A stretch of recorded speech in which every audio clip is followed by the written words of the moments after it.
नमस्कार दोस्तों, स्वागत है आप सभी का मेरे YouTube चैनल पे। इस वीडियो सेशन में हम लोग IBPS RRB क्लर्क प्रीलिम्स इसका जो मॉक टेस्ट है उसको डिस्कस करने वाले हैं।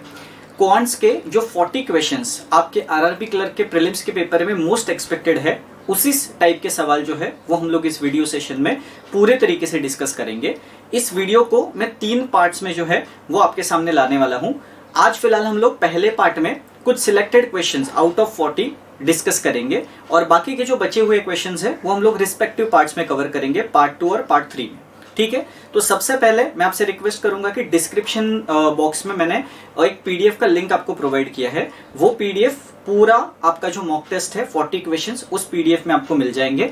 तो उस पीडीएफ में से जो क्वेश्चन के नंबर्स है वो मैं आपके सामने रेफर करूंगा और मैं पहले रेकमेंड करूंगा कि आप में से जिन जिन स्टूडेंट्स का एक अच्छे लेवल पे प्रिपरेशन हो चुका है और उनको ऐसा लगता है कि अगर वो प्रीलिम्स के लिए रेडी है, तो सबसे पहले टाइम लगाकर वो मॉक टेस्ट जो है पीडीएफ का वो आप पहले अटेम्प्ट कीजिए खुद। ओके, उसके बाद फिर ये वीडियो देखना ताकि आपको क्रॉस चेक करने के लिए भी मौका मिलेगा कि मेरा अप्रोच और आपके अप्रोच में क्या डिफरेंस है, क्योंकि इट इज वेरी इंपॉर्टेंट कि कम टाइम में आप ज्यादा क्वेश्चन सॉल्व कर पाओ। और आप सभी को पता है कि 40 क्वेश्चंस अगर आपके सामने आ रहे हैं तो it is very much expected that कि आउट ऑफ 40 आप 40 में से 40 क्वेश्चंस अटेम्प्ट कर सकते हो। बिल्कुल आसानी से आपका 40 स्कोर जो है वो क्वांट्स में आ सकता है। एंड क्लर्क प्रीलिम्स के बारे में एक बात हमेशा याद रखना, इस एग्जाम का जो कट ऑफ है वो हमेशा 70 प्लस ही एक्सपेक्टेड रहता है आउट ऑफ 80। 40 आपके क्वांट्स है, 40 आपके रीजनिंग के हैं। ठीक, तो 70 प्लस हमेशा आपका जो कट ऑफ है वो एक्सपेक्टेड रहता है, इसीलिए आपको 75 तक टारगेट करना है स्कोर को। और अगर आपको 75 तक टारगेट करना है तो it is very much necessary that कि आपके क्वांट्स के मार्क्स 35 प्लस होने चाहिए, राइट। एंड ट्रस्ट मी, इस पर्टिकुलर पेपर में आराम से आप 40 आउट ऑफ 40 लेके आ सकते हो। बस उसके लिए क्या स्ट्रेटेजी फॉलो होनी चाहिए, क्या पॉइंटर्स यूज करने हैं, किस तरीके का अप्रोच होना चाहिए, ये सारी बातें इस वीडियो सेशन में हम लोग डिस्कस करेंगे। ठीक है, तो चलिए, अगर मेरे चैनल को अभी तक आपने सब्सक्राइब नहीं किया तो आप सब्सक्राइब कर सकते हो। इंस्टा पेज को अगर आपने फॉलो नहीं किया मेरे, तो इंस्टा पेज की लिंक भी आपको डिस्क्रिप्शन में मिल जाएगी, वहां पे जाके आप इंस्टा पेज को फॉलो कर सकते हो। वहां पे भी काफी अपडेट्स जो है वो मैं देते रहता हूँ। ठीक है, और डेफिनेटली अगर ये वीडियो पसंद आता है तो आप मैक्सिमम लोगों तक शेयर कर सकते हो। ठीक है, तो चलिए सेशन स्टार्ट करते हैं। तो देखो, सबसे पहले हम लोग ये देखते हैं कि आपको टाइम डिस्ट्रीब्यूशन क्वांट्स के लिए किस तरीके से करना है, क्योंकि मॉक टेस्ट हम लोग क्वांट्स का डिस्कस कर रहे हैं। ठीक, तो आप सभी को पता है कि 40 क्वेश्चंस आपके सामने आने वाले हैं, लेकिन प्रॉब्लम यह है कि उन्होंने क्वांट्स और रीजनिंग के लिए आपको कॉम्बाइंड टाइम दिया हुआ है। मतलब उन्होंने आपको 45 मिनट्स दिए हुए हैं 80 क्वेश्चंस को सॉल्व करने के लिए, जिसमें से 40 जो है वो रीजनिंग के होने वाले हैं। ठीक, तो अक्सर स्टूडेंट्स के मन में डाउट होता है कि अगर 45 मिनट्स है तो हम लोग रीजनिंग को कितना टाइम दे और क्वांट्स को कितना दे। तो आपको हमेशा 50-50 वाली स्ट्रेटेजी है जो है वो यूज करनी है। हाफ टाइम आपको क्वांट्स को देना है, मतलब अराउंड 23 मिनट्स आप क्वांट्स को दे सकते हो और बाकी का जो बचा हुआ टाइम है वो रीजनिंग को दे सकते हो। बट ऐसा कुछ फिक्स नहीं है। आप सबसे पहले 22 से 25 मिनट का जो रेंज है वो आपके दिमाग में फिक्स करना कि इतने टाइम में मेरा क्वांट्स जो है वो हो जाना चाहिए, और फिर जो बचा हुआ टाइम है वो डेफिनेटली आप रीजनिंग के लिए डिवोट कर सकते हो। ठीक है, अब यहाँ पे ये भी प्रॉब्लम एक आता है कि क्वांट्स में जो अलग अलग सेक्शंस आते हैं, सिंप्लीफिकेशन आता है, डीआई आता है, तो हर एक सेक्शन को कितना टाइम देना चाहिए ये भी इंपॉर्टेंट है। क्योंकि होता क्या है कि अगर आप किसी एक सेक्शन में ज्यादा टाइम लगा रहे हो, खास करके नंबर सीरीज में स्टूडेंट्स के साथ बहुत ऐसा होता है। नंबर सीरीज अक्सर जो है ऑन द हम लोगों को एग्जाम के टाइम पे ऑन द पॉइंट वहां पे डायरेक्टली हम लोगों को क्या होता है कि पैटर्न क्लिक नहीं हो पाता, और जिसकी वजह से हम लोगों को लगता है कि अभी पैटर्न क्लिक होगा, अभी पैटर्न क्लिक होगा, और उसमें टाइम चला जाता है। और स्टूडेंट्स को ये रियलाइज भी नहीं होता कि कब 5 मिनट जो है वो उन्होंने नंबर सीरीज में जो है खर्च कर दिए, और वही जो बचा हुआ टाइम अगर वो बाकी के सेक्शंस में यूज करते हैं क्वांट्स के, तो हो सकता है कि वो क्वेश्चंस उनके सॉल्व हो जाते हैं। ऐसा भी कभी कभी होता है। तो आपके साथ ये ना हो, इसलिए आपको कोशिश करनी है कि हमेशा आपके जो सेक्शंस है उसके लिए टाइम आपका फिक्स होना चाहिए, मैक्सिमम टाइम, कि इससे ज्यादा टाइम उस पर्टिकुलर सेक्शन को नहीं देना है। सिंप्लीफिकेशन है तो उसको उतना ही टाइम देना है, इस तरीके से। तो मैं आपको यहाँ पे एक रफ टाइम एस्टिमेट बताने वाला हूँ कि हर सेक्शन में आपको कितना टाइम मैक्सिमम देना है, उससे ज्यादा नहीं देना है। तो यहाँ पे आप इस इमेज में देख सकते हो कि आपको पता चलेगा कि टाइम डिस्ट्रीब्यूशन किस तरीके से करना है। तो देखो, सबसे पहले बात करते हैं सिंप्लीफिकेशन या अप्रोक्सीमेशन की। अब यहाँ पे हम लोग क्लर्क लेवल के मॉक टेस्ट की बात कर रहे हैं। तो क्लर्क लेवल में आप ये एज्यूम करके चलना कि 15 क्वेश्चन आपके सिंप्लीफिकेशन प्लस अप्रोक्सीमेशन से आएंगे।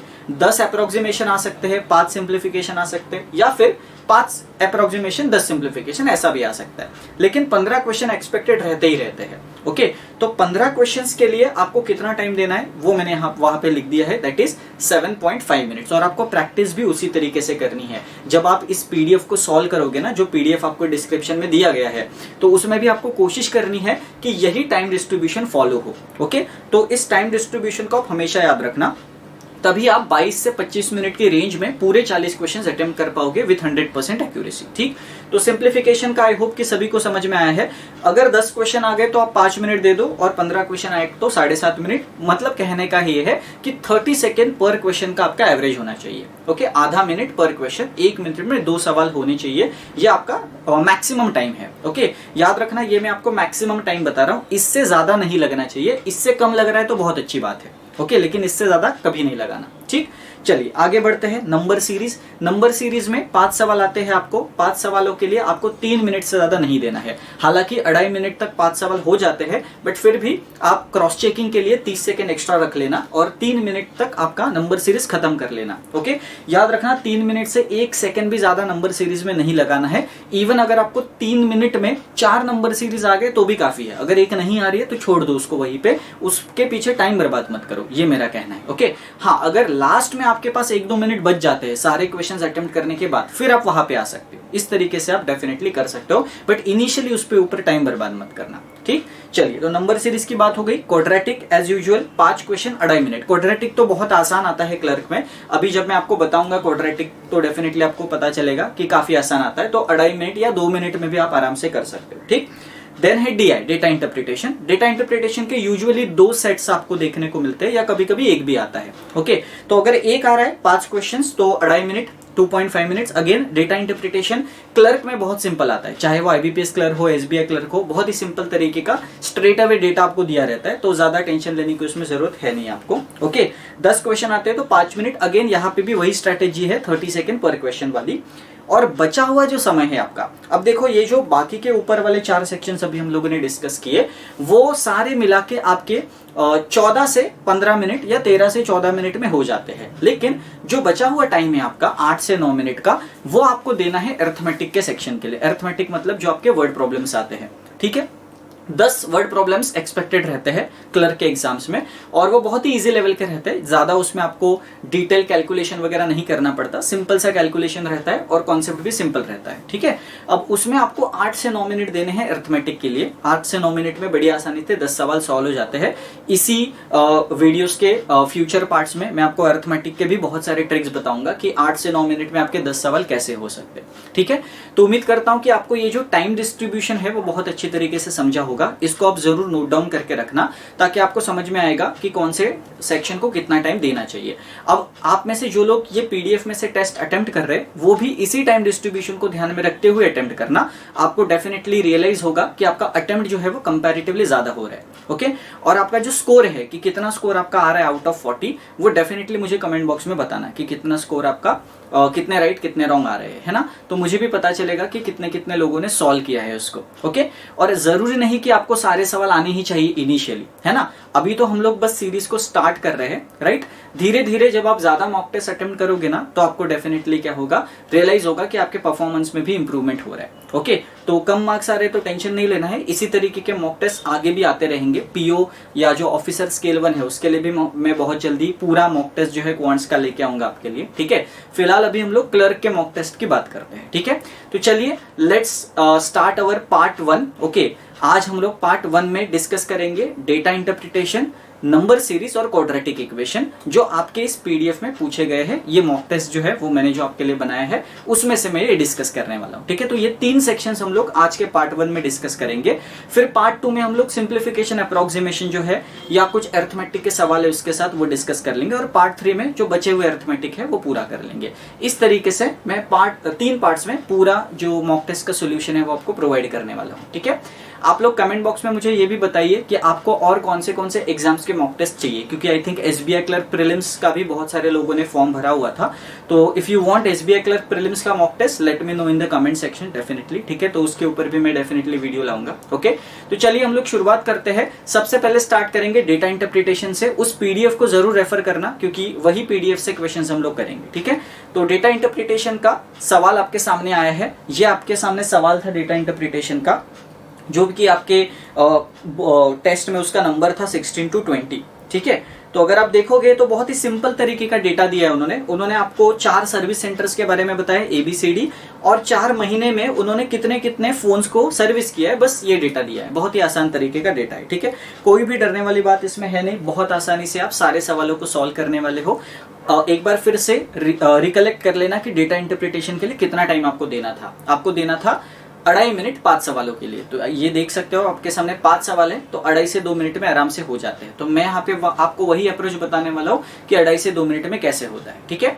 चलिए तो क्वेश्चन की ओर बढ़ते हैं। 16th वाला क्वेश्चन आपके सामने है। तो 16th वाले क्वेश्चन में देखो क्या कहा है। If the centre C charges 2000 rupees as a servicing fee of each phone, what was the amount collected by the centre C in July. बहुत ही आसान है, सेंटर सी का जुलाई में आपको बताना है। ओके, तो चलिए देखते हैं कैसे सॉल्व करना है। देखो सेंटर सी का अगर आप जुलाई में डेटा देखोगे तो वो उन्होंने दिया हुआ है 65, मतलब 65 फोन्स उन्होंने सर्विस किए, और उन्होंने बोला है कि भाई हर फोन को करने का वो 2000 रुपए लेते हैं। तो कितना आसान है, कुछ करना ही नहीं था इसमें, है ना। टोटल अमाउंट पूछा है, तो आप देख सकते हो भाई 65 का जो 2 गुना होता है वो 130 होता है, और आगे और आपके पास 3 जीरो बचे हुए। तो आप बड़ी आसानी से बोल सकते हो कि 1,30,000, मतलब 1.3 लाख आपका आंसर हो जाएगा, बहुत आसान तरीके से, ठीक है। तो इसमें कोई टेंशन लेने की जरूरत नहीं थी। आपके जो क्वेश्चन है उसमें आप देख सकते हो कि 1.3 ऑप्शन दिया हुआ है, that is your option C, 1.3 lakh. बस वो आप मार्क कर सकते हो और आगे बढ़ सकते हो, ठीक है। तो उम्मीद करता हूं कि question 16 was very very much easy. Okay, अब देख सकते हो लेवल कैसा है। और ये मॉक टेस्ट आपके सामने लाने का मेरा एक ऑब्जेक्टिव ये भी है कि आपको लेवल ऑफ द क्वेश्चन समझ में आए कि क्या लेवल जो है वो आपके क्लर्क में आने वाले हैं। तो बिल्कुल इसी लेवल के सवाल आपको दिखाई देंगे। चलिए आगे बढ़ते हैं, 17th वाला क्वेश्चन करते हैं। तो 17th वाले में अगर आपको दिखेगा, बहुत आसान तरीके का सवाल है, आपने कोशिश भी की होगी उसको सॉल्व करने की, ठीक है। बस उन्होंने क्वेश्चन का लेंथ जो है वो थोड़ा सा बड़ा रखा है, ओके, आपको कंफ्यूज करने के लिए, आपको डराने के लिए, जबकि वो क्वेश्चन जो है वो उतना डिफिकल्ट है नहीं। उन्होंने ये बोला है कि out of the number of the phones serviced by the service centre D in June and July. तो सबसे पहले आप जून और जुलाई में देख लो कि डी ने कितने नंबर ऑफ फोन्स सर्विस किए हैं। तो आपको वहां पे पता चल जाएगा कि एक तो 158 है और एक तो 153 है जून और जुलाई में। और उन्होंने बोला है कि उसमें से 64 और 68 जो है वो एक्स ब्रांड के थे, ठीक है। और आपको बताना है कि what is the difference between the number of the phones serviced by the center D of the brands other than the brand X in the June and July। Okay, मतलब ब्रांड X के अलावा कितने मेरे पास बचे हैं, ये आपको बताना है बहुत आसान तरीके से, ठीक है। तो चलिए देखते हैं कैसे करना है। देखो ये तो टोटल थे मेरे, और इसमें से ब्रांड एक्स के कितने हैं ये भी उन्होंने बता दिया है, ओके। अब रिमेनिंग कितने ये आपको बताना है दोनों के मिला के। अब अगर मैं यहाँ पे इसको करने का बहुत आसान तरीका क्या है, अक्सर स्टूडेंट्स क्या करते हैं, इन दोनों को ऐड कर देते हैं और फिर इन दोनों को उसमें से सब्ट्रैक्ट कर देते हैं।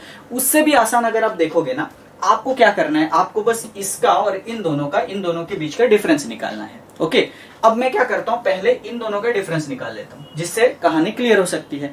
अब मुझे पता है कि इसमें से 58 घटाने से 100 मिलता है, बल्कि घटाना मुझे 64 है। तो पहले मैं 58 तो घटा लूं, 100 हो जाए, और उसके बाद 6 और घटा देता हूं तो 94 बचेगा। तो ये आ गया 94। उसके बाद यहाँ पे भी सेम चीज करता हूं मैं, 153 से मुझे 68 घटाना है, तो मैं पहले 53 घटा देता हूं ताकि 100 तक पहुंच जाऊं। उसके बाद और 15 घटा देता हूं ताकि 85 जो है वो मेरे सामने आ जाए, और बस इन दोनों को ऐड कर दो। काफी आसान है, 90 और 8 मतलब 90 और 80 170, और 5 और 4 9 179। तो बस ये आपके सामने बहुत जल्दी से आंसर आ गया है, ओके। इजीली आप 179 जो है उसको मार्क कर सकते हो, ठीक है। तो उम्मीद करता हूं 17th वाला भी क्लियर है। क्वेश्चन की लेंथ देख के कभी भी कंफ्यूज नहीं होना है, जितना लेंथी क्वेश्चन होगा क्लर्क के एग्जाम में उतना ही ज्यादा आसान होगा, ओके। उम्मीद करता हूं 17 इज क्लियर। आगे बढ़ते हैं 18th। तो 18 वाले क्वेश्चन में अगर आप देखोगे तो अगेन सेम सिचुएशन आपको दी गई है वहां पे, ओके। कुछ ज़्यादा कॉम्प्लिकेटेड कैलकुलेशंस है ही नहीं। ओके, बहुत ही स्ट्रेट अवे नंबर्स जो है वो आपके सामने आपको दिख जाएंगे। वहां पे आपको ये बताना है वहां पे कि out of the total number of the phones serviced by the centre B and C together, अगर मैं बी एंड सी के टुगेदर ले लूं, okay, in the may, right, तो मे में मुझे बी और सी के टोटल लेने हैं, दैट इज 137 एंड 143। ओके, और उसके बाद फिर आपको बोला है कि उसमें से 137 और 143 उनका जो भी टोटल है उसमें से 25% जो है वो फीमेल के है। तो बताओ मेल, मतलब फीमेल कस्टमर्स के रिपेयरिंग थे, तो मेल के कितने हैं? बस इतनी सी बात उन्होंने पूछी। ठीक है, तो चलिए देखते हैं कैसे सॉल्व करना है। देखो टोटल तो ये होगा 137 प्लस 143। ओके, अब इसमें आप देख सकते हो कि ऐड करना बहुत आसान है। 13 और 14 27 होता है, मतलब 270, और ये हो गया 280। तो भाई 280 टोटल थे, है ना, और इसमें से उन्होंने बोला 25% फीमेल के थे।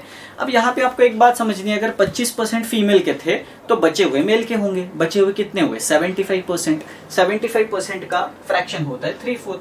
तो बस आपको मेल के कितने वो निकालने हैं, तो आपको 280 का 3/4 लेना है, जो कि काफी आसान है। ये 70 हो गया, 70 का 3 गुना 210। कितना आसान था, बिल्कुल आप 10 से 15 सेकंड में ये सॉल्व कर लेते हैं। तो ये ऐसा डीआई है जिसका आंसर आप 1.5 मिनट में भी निकाल सकते थे 5 सवालों का। ओके, इतना इजी भी डीआई बहुत बार आपके एग्जाम में आ जाता है, तो इसीलिए मैंने मैक्सिमम टाइम आपको बता के रखा है। मैक्सिमम टाइम 2.5 मिनट है। 2.5 मिनट से काफी कम टाइम में भी बहुत जन का हो जाता है, और होना भी चाहिए। 1 से 1.5 मिनट में भी आराम से ये हो जाएगा। ठीक है, चलिए, तो उम्मीद करता हूं कि 18 इज डन। आगे बढ़ते हैं 19 वाला। 19 वाला अगर आप देखोगे सवाल तो बहुत ही आसान दिया हुआ है उन्होंने। 1 लाइन का स्टेटमेंट है, आपको टोटल नंबर ऑफ फोन्स निकालने हैं service by centre B in June July August. ठीक है, तो जून जुलाई और अगस्त, बस 3 महीनों का आपको लेना है, जो कि आपके सामने आपको नंबर्स दिख रहे होंगे। ओके, तो जून जुलाई अगस्त, और वो भी सेंटर बी का। तो अगर आपको दिख रहा होगा वर्टिकल लाइन में जून जुलाई अगस्त को ले लोगे तो 134, 143 एंड 128। ठीक है, बस ये 3 नंबर्स को लेना है और इनको ऐड करके आपको बताना है। ओके, चलिए मैं बताता हूं कि ऐड जल्दी से कैसे करना है। आपको पता है कि 13, 14 और 12 इनको तो आप ऐड कर सकते हो ना, क्योंकि ये नथिंग बट 130, 140, 120 ऐसे होंगे, बराबर। तो 13 और 14 27, 27 और 12 39, मतलब 390 तो यही पे हो गया आपका। और जो एक्स्ट्रा है वो अलग से ऐड कर दो, 4, 3 एंड 8 विच इज 15, बस, तो ये हो गया 405। ऐसे ऐड किया जाता है। अगर आप ऐसे ऐड करोगे ना तो आपको लिखने की जरूरत कभी नहीं पड़ेगी। हालांकि मैं यहाँ पे आपको लिख के बता रहा हूँ, लेकिन आपको एग्जाम में लिखने की जरूरत नहीं पड़ेगी। बिल्कुल आप माइंड कैलकुलेशन से कर सकते हो। बिल्कुल 10 से 15 सेकंड में आंसर आपके सामने आ जाएगा। तो 405 सही आंसर होगा आपके 19th वाले सवाल का। उम्मीद करता हूँ कि ये भी क्लियर है। आगे बढ़ते हैं, लास्ट क्वेश्चन डीआई का करते हैं, 20 वाला। ओके, तो 20 वाला क्वेश्चन आप देख लेना सब लोग, और मुझे बताना कि 20 वाले का सही आंसर क्या होगा। वो भी आप देख के बता दोगे कि आपको रेशो जो है वो क्या लेना है। उन्होंने आपको बोला आपको रेशो लेना है सेंटर ए के जून और अगस्त महीने का। तो अगर आप देखोगे जून और अगस्त का 116 और 145, बस इसका रेशियो लेना है। और आप लोगों का अगर टेबल्स का नॉलेज अच्छा होगा ना तो बहुत जल्दी से आप बता दोगे, क्योंकि ये दोनों जो है ना वो 29 से जाते हैं, 4 टाइम्स 5 टाइम्स। अगर ये आपको पता नहीं होगा ना तो फिर आप अटक जाओगे कि कैसे कट करना है इसको। तो बहुत सारे स्टूडेंट्स को ये समझ में नहीं आता, बट अगर आप देखोगे क्लियरली ये 29 के टेबल्स में आते हैं। तो इसलिए थोड़े से टेबल्स आपके बाय हार्ट होंगे तो आपको एक बेसिक आइडिया आएगा। ओके, जिनको टेबल्स नहीं याद है उनके लिए भी मैं एक ट्रिक बता देता हूं कि अगर मान लो कि आपको पता नहीं है 116 और 145 को कैसे कट करना है रेशो में, तो हमेशा एक चीज किया करो, इन दोनों का आपस में डिफरेंस निकाला करो, और जो डिफरेंस आएगा ना उन्हीं के मल्टीपल्स में उसको चेक किया करो। जैसे कि अगर मैं इन दोनों का डिफरेंस निकालूंगा ना तो 29 का डिफरेंस आएगा। इसका मतलब मैं 29 से कट करने की कोशिश करूंगा, और जब करूंगा तो 4:5 आ जाएगा।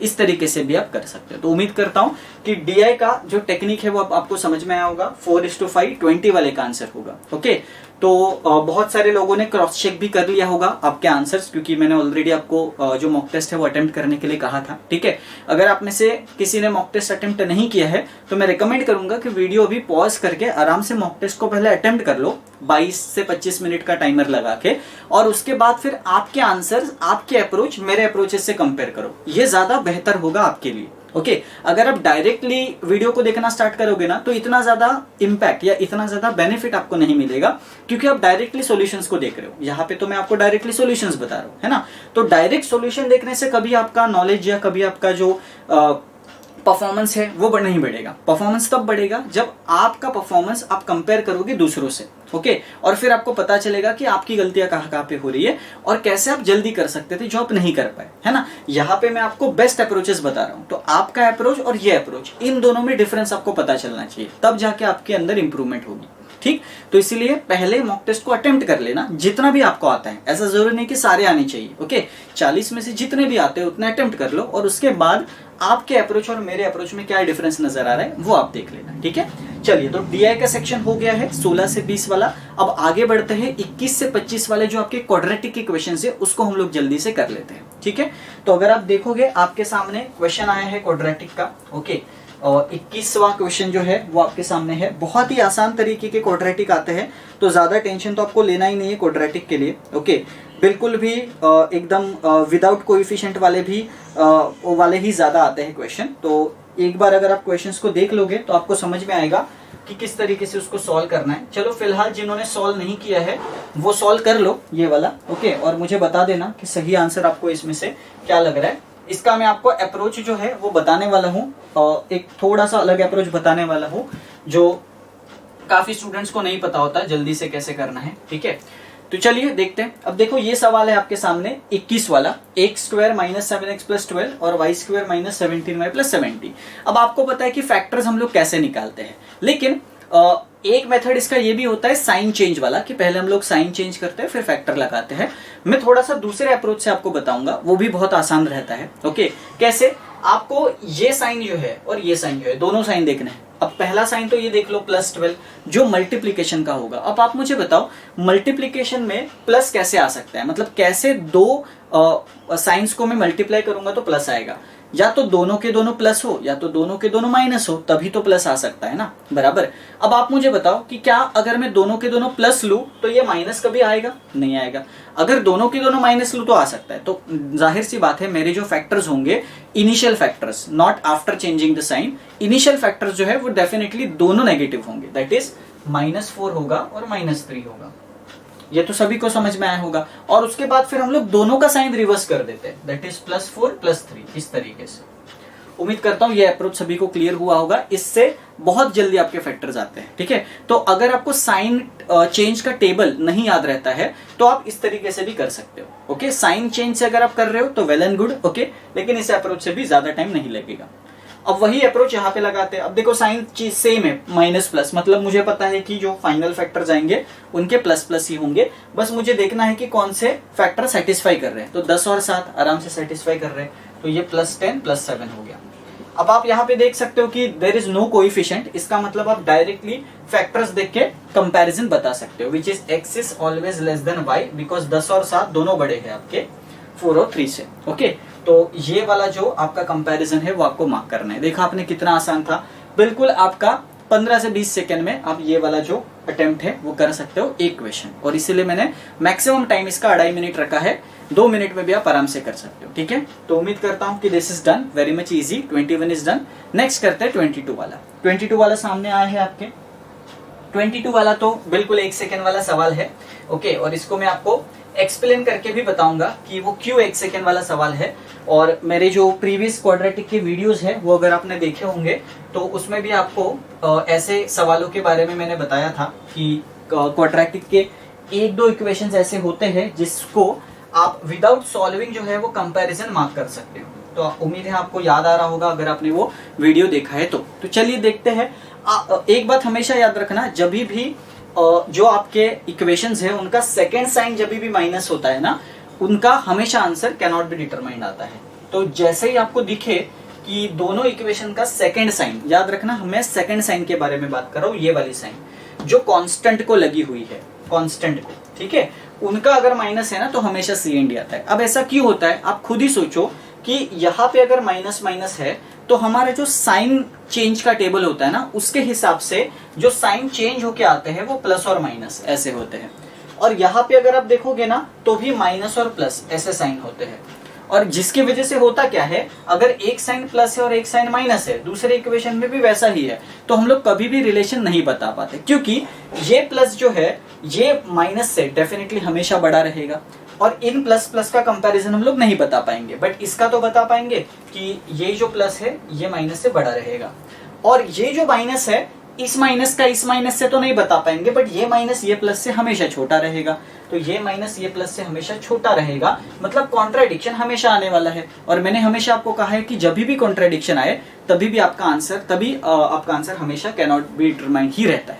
ओके, तो जाहिर सी बात है कि कंफ्यूजन होने का चांस ही नहीं है, आप directly can not be determined mark कर सकते हो। तो उम्मीद करता हूँ 22 इज डन। आगे से जब भी ऐसा इक्वेशन आएगा आप डायरेक्टली बता दोगे। ठीक है, आगे बढ़ते हैं 23 वाला देखते हैं। तो देखो आप 23 वाला सवाल बहुत आसान है, 23 वाला भी ज्यादा डिफिकल्ट तो है ही नहीं, है ना। और आपको वैसे ही करना है जैसे मैंने आपको कहा है अप्रोच करने के लिए। ओके, और उसमें भी आपको बहुत फैक्टर्स जो है आसानी से मिल जाएंगे। याद रखना क्लर्क लेवल के एग्जाम्स में कभी भी आपको फैक्टर निकालने की जो डिफिकल्टी है वो नहीं आएगी। ओके, बहुत आसान तरीके से फैक्टर्स आपके निकल जाते हैं। तो ये सवाल भी वैसा ही है। तो जिन्होंने सॉल्व नहीं किया है एक बार जल्दी जल्दी देख लो, सॉल्व कर लो, और मुझे फाइनल आंसर जो है वो एक बार बताना कि क्या आपका फाइनल आंसर आपको आ रहा है। ठीक है, वैसे तो काफी आसान है, चलिए देखते हैं कि किस तरीके से करना है। देखो आपको पता है कि ये प्लस है ये भी प्लस है। अब मुझे बताओ कि मैंने आपको पहले ही पूछा था मल्टीप्लीकेशन दोनों का प्लस कब आता है, या तो दोनों प्लस हो या तो दोनों माइनस हो। अब मुझे बताना जब दोनों प्लस होंगे तो ही तो ये प्लस आएगा ना, दोनों माइनस होंगे तो आएगा नहीं। तो ऑब्वियस सी बात है कि मेरे दोनों फैक्टर्स प्लस होने चाहिए और उनको रिवर्स करके माइनस आना चाहिए, मतलब मेरे जो फाइनल फैक्टर्स है वो तो माइनस माइनस ही आएंगे, बराबर। और अब कौन सा सेटिस्फेक्शन हो रहा है, देखो 8 और 6 का, तो ये 8 और 6 हो गया मेरा, बराबर। उसके बाद नीचे आते हैं, सेम लॉजिक, प्लस प्लस है तो यहाँ पे माइनस माइनस आएंगे फाइनल फैक्टर्स, राइट। और 9 और 7 आपको दिख रहा होगा, बराबर। अब कंपेयर करते हैं। अब देखो -8 को मुझे -9 से कंपेयर करना है, तो आप बताओ -8 -9 से क्या होगा, डेफिनेटली बड़ा होगा। तो x और y के बीच में पहला कंपैरिजन ऐसे लगेगा, बड़ा वाला। और -8 -7 से तो छोटा हो गया ना, है ना। तो यहीं पे कॉन्ट्राडिक्शन आ गया, तो कॉन्ट्राडिक्शन आया तो हमारा आंसर हमेशा क्या रहता है, कैन नॉट बी डिटरमाइंड, बस। तो ये आ गया आपका सही आंसर। ओके, कितना आसान था, बिल्कुल 10 से 15 सेकंड में आपका आंसर आ जाता। ठीक है, तो कोई टेंशन नहीं लेना है, क्वाड्रेटिक बहुत आसानी से सॉल्व हो जाता है। ओके, चलिए ये क्वेश्चन हो गया, आगे बढ़ते हैं 24th वाला। 24th वाला अगर आप देखोगे तो अगेन सेम लाइंस का है। ओके, बस उसमें एक इक्वेशन में आपको कोएफिशिएंट दिखाई देगा, बट बिल्कुल टेंशन लेने की जरूरत नहीं है, कोएफिशिएंट भी उतना ही आसान होता है सॉल्व करने के लिए।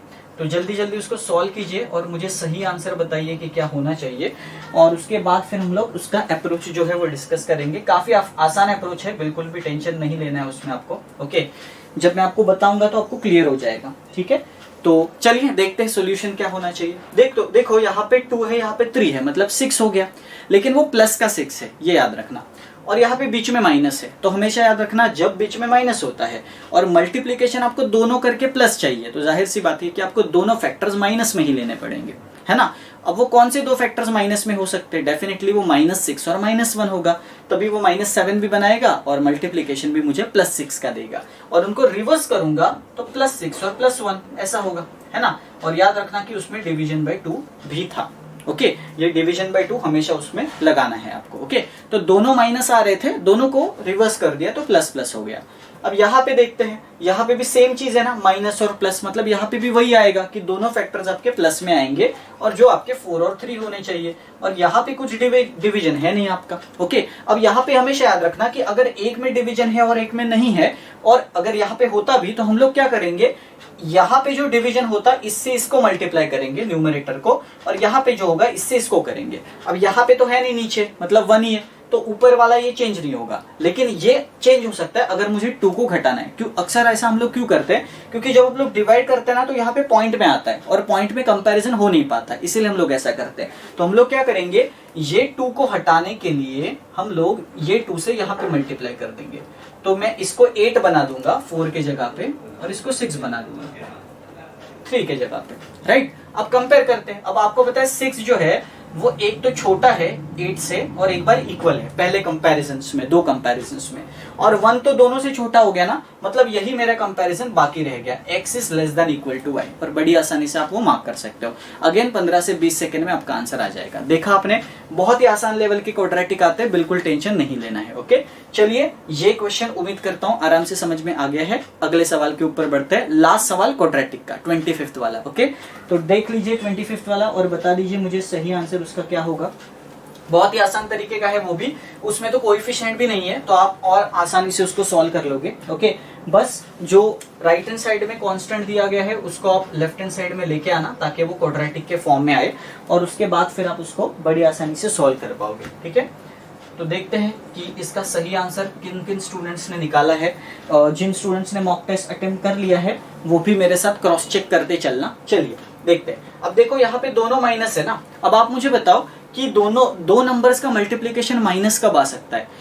जाहिर सी बात है, जब एक प्लस और एक माइनस में हो तभी तो माइनस में आ सकता है ना। ओके, और यहाँ पे भी बीच में माइनस है, इसका मतलब मुझे दो ऐसे फैक्टर्स ढूंढने हैं जिनका एक प्लस एक माइनस होगा, और ये वाला जो है वो डेफिनेटली अंदर वाला 3 आना चाहिए।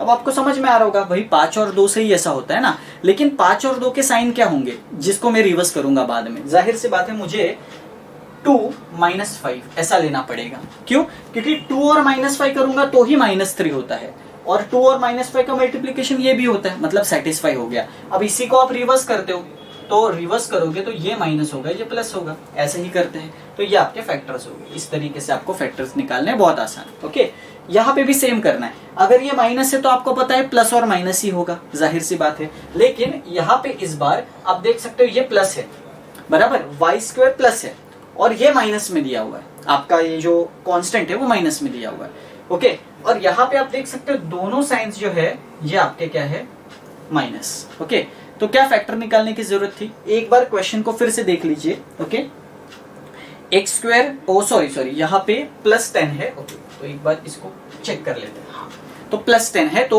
वो वाला लॉजिक लगेगा नहीं, माइनस माइनस वाला। प्लस से देखते हैं, दोनों प्लस होंगे तो आपको पता ही है कि आपके दोनों फैक्टर्स प्लस होने चाहिए, which is 5 and 2, no doubt about that. और अगर दोनों प्लस है तो रिवर्स होके दोनों माइनस होंगे इस तरीके से। ओके, अब हम लोग देखते हैं कंपैरिजन। अब आपको पता है, देखो ये जो -2 है ये -5 से डेफिनेटली बड़ा है, तो ये आपका साइन लगेगा ग्रेटर देन, और -2 से वो इक्वल है। ओके, और +5 ऑलरेडी दोनों से बड़ा है, तो बस मेरा यही साइन जो है वो कांस्टेंट रहेगा, x is greater than equal to है। ठीक है, तो उम्मीद करता हूं ये वाला भी समझ में आ गया। आप बहुत आसान था। ठीक है, बस आपको याद रखना है कि टेक्निक कौन सी यूज करनी है। मैंने आपको 2 टेक्निक्स बताई हुई है, जब मैंने कॉन्सेप्ट वाला वीडियो करवाया था तभी भी मैंने वो टेक्निक बताई थी आपको।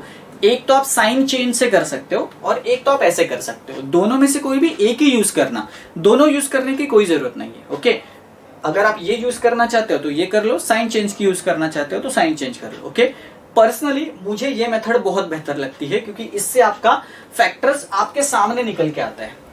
कभी कभी जो आपके साइन चेंज वाला मेथड होता है उसमें फैक्टर्स के लिए आपको थोड़ा बहुत क्रॉस चेक करना पड़ता है। ठीक है, तो मैं रिकमेंड करूंगा कि अगर आपको ये मेथड जल्दी से ग्रास्प हो तो आप ये मेथड सीख लेना अच्छे से। ठीक है, और उसके बाद फिर साइन चेंज वाला बैकअप के लिए रखना, ये ज्यादा बेहतर होगा ताकि आपका टाइम बचेगा। ठीक है, तो उम्मीद करता हूँ क्वाड्रेटिक के जो 5 सवाल थे 21 to 25 ये बिल्कुल 2 से 2.5 मिनट में कैसे हो सकते थे ये आपको समझ में आया होगा। ओके, और अभी आप में कॉन्फिडेंस आया होगा कि यस हम लोग कर सकते हैं 2 से 2.5 मिनट में, and it is very much possible. Okay, तो हम लोगों ने क्वाड्रेटिक का सेक्शन जो है वो डिस्कस कर लिया है। आगे बढ़ते हैं, नंबर सीरीज का सेक्शन डिस्कस करते हैं 26 से लेके 30 तक का। ठीक है, अब देखो इसमें आपकी रॉन्ग नंबर सीरीज आई थी ये वाले मॉक टेस्ट में। ठीक है, रॉन्ग नंबर सीरीज आई है इसलिए डरना नहीं है, रॉन्ग नंबर सीरीज भी क्लर्क की बहुत आसान होती है, बस कैसे करना है ये मैं आपको बताता हूं बहुत जल्दी से। ठीक है, चलिए तो नंबर सीरीज का स्टार्ट करते हैं। तो 26 वाला जो क्वेश्चन है वो आपके सामने है। फिलहाल जिन्होंने मॉक टेस्ट अटेम्प्ट नहीं किया था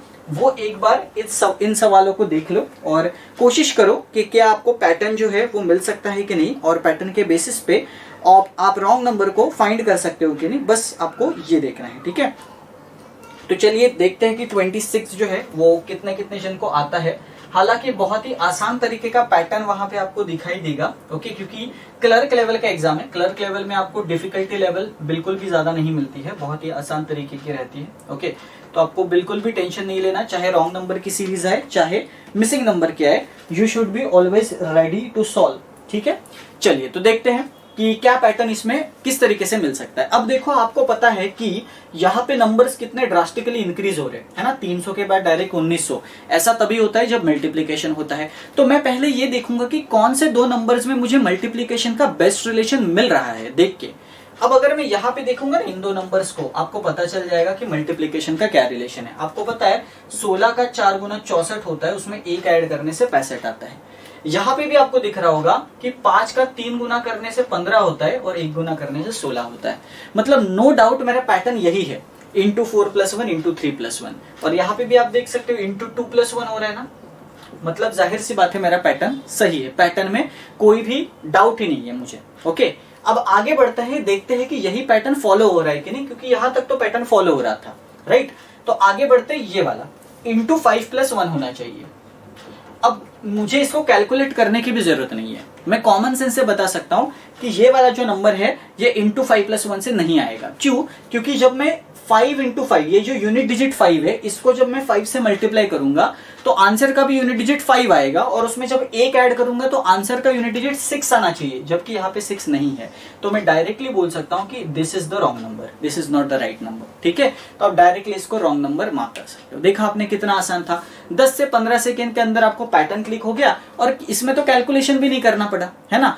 आप अगर कैलकुलेशन को अवॉइड कर सकते हो तो प्लीज अवॉइड कीजिए, क्योंकि कैलकुलेशन में टाइम चला जाता है। अब यहाँ पे कैलकुलेशन करने की जरूरत थी क्या?